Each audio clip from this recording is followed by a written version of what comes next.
She woke up suddenly, sharply, in swift transition from deep sleep to full consciousness. It was her first night alone with her small son, Peter.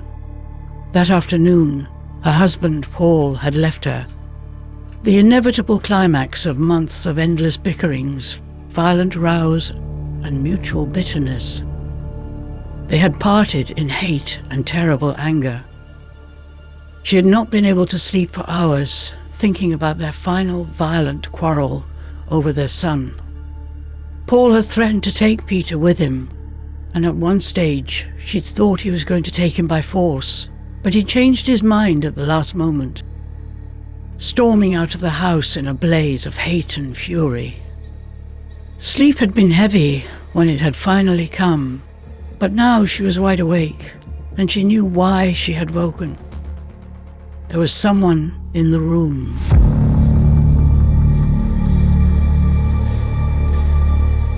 "Stay quiet," said her brain, insisting that her heart fight to still its panicked beating. The intruder must have forced an entrance through one of the downstairs windows, yet she thought she'd securely locked everything.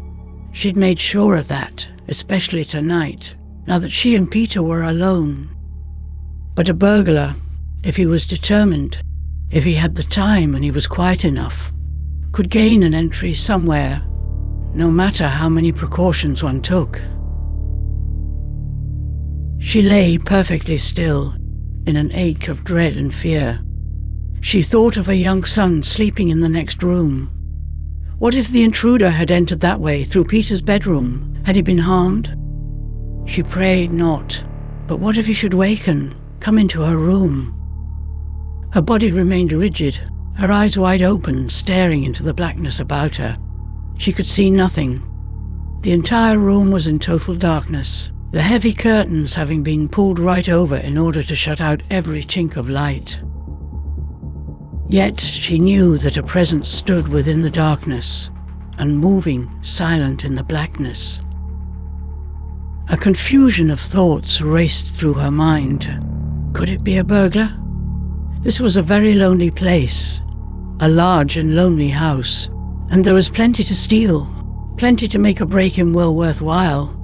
And some of her jewelry was here in the bedroom. Did the intruder know that Paul had gone? That there was only herself and a small defenseless boy to cope with? And surely a burglar didn't steal in total darkness, unless he knew exactly where to go and what to steal. Another possibility entered her mind. Could the intruder be... could it possibly be Paul himself? But if so, why? Had he come to steal from her? Unlikely. To punish her, perhaps, by scaring her? Yes, he was mad enough, angry enough to do just that. Then another, even more frightening possibility was suddenly in her mind. Had her husband come back to steal Peter? He'd threatened to take him away eventually, hadn't he? He had stormed and raved that Peter would not remain with her for long, that he would come when she least expected it and take him away, that she would never in her life see her son again. No. She pushed away the thought. Not even Paul would do it like this, just to get even with her. Not in this way. Not this secret, frightening, terrifying way. No, it must be a burglar. And yet, if it were, why the darkness? Why not sunlight, a torch, even a brief striking of a match, just to get his bearings?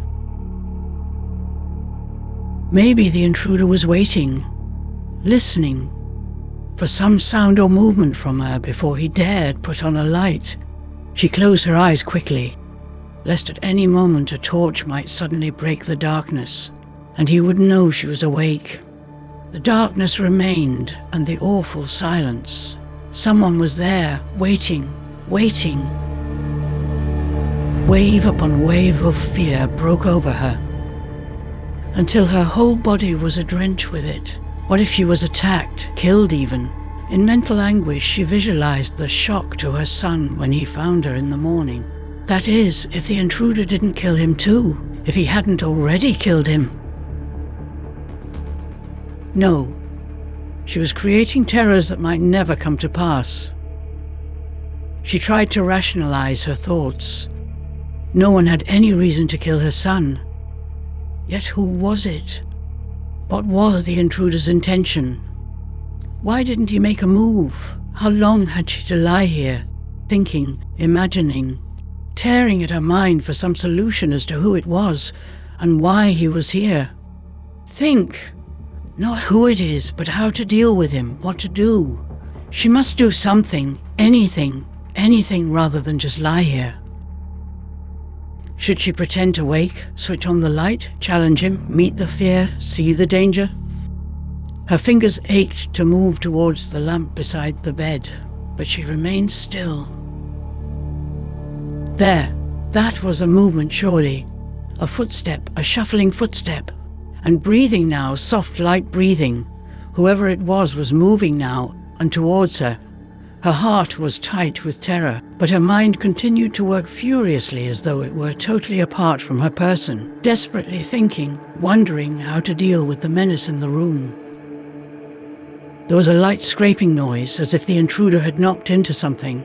That could be the chair, and the chair was but 2 feet away from her bed. For a further moment or two there was silence, as if the intruder was waiting to see if the slight noise had woken her. She willed herself into absolute stillness. Then a slight rustling sound broke the silence. She peered from beneath half-closed eyelids in the direction of the chair, hoping for some glimpse of the intruder, some inclination as to what, whom she had to deal with.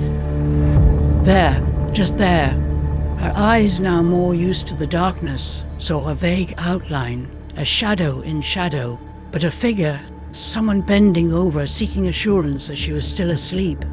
She closed her eyes tightly, started to breathe evenly in a reassuring rhythm. But maybe, even now, it was too late. Maybe he had already seen her eyes wide open, searching the darkness. God, what should she do? What could she do? Must she just lie here, waiting for the sudden light upon her face? Waiting for attack? If only she had a weapon, any kind of weapon. But what? The nearest knife was in the kitchen. Scissors? There were only the nail scissors, and they were on the dressing table too far away. Think, now think! The bookends on the bedside table? They were heavy enough, but not near enough. One of the bedside lamps. That was it. The one on the left table had a heavy base. It could crack a man's skull, wielded viciously enough. And fear would lend her strength. She would kill if she had to. Slowly, soundlessly, she stretched out her left arm across the bed and towards the table, trusting that the outline of her arm was not visible to eyes maybe now accustomed as her own were to the darkness. She reached blindly, groping inch by inch, conscious that at any moment an attack could come before the weapon was in her hands. Careful now, don't knock it over and alert him that you're awake. The lamp was still beyond her grasp. She dared not move her body or stretch her arm any further. The lamp on the right table, it wasn't quite as heavy, but it would do. Not daring to move her left arm, still outstretched towards the left lamp, she reached out her right arm towards the other table. To her relief, her fingertips touched the lamp almost instantly. She pulled it slowly and carefully towards her. Her hand slid up to the top of the stand and grasped it firmly. In the same instant, fingers touched her left wrist. Instinctively, she raised her right arm and brought the lamp down with all the force of the raging terror inside her. Even as her arm sliced through the air, she heard the voice, then the heavy weight of the lamp make its contact. The hand on her wrist slid away. She heard a moan, heard the chair creak and scrape back, as someone standing on it, someone small, someone once softly breathing, crumpled and pitched forward onto the floor. She screamed into the darkness, her stricken mind still hearing the softly whispering voice as the lamp came down to kill. It had said, "Mummy."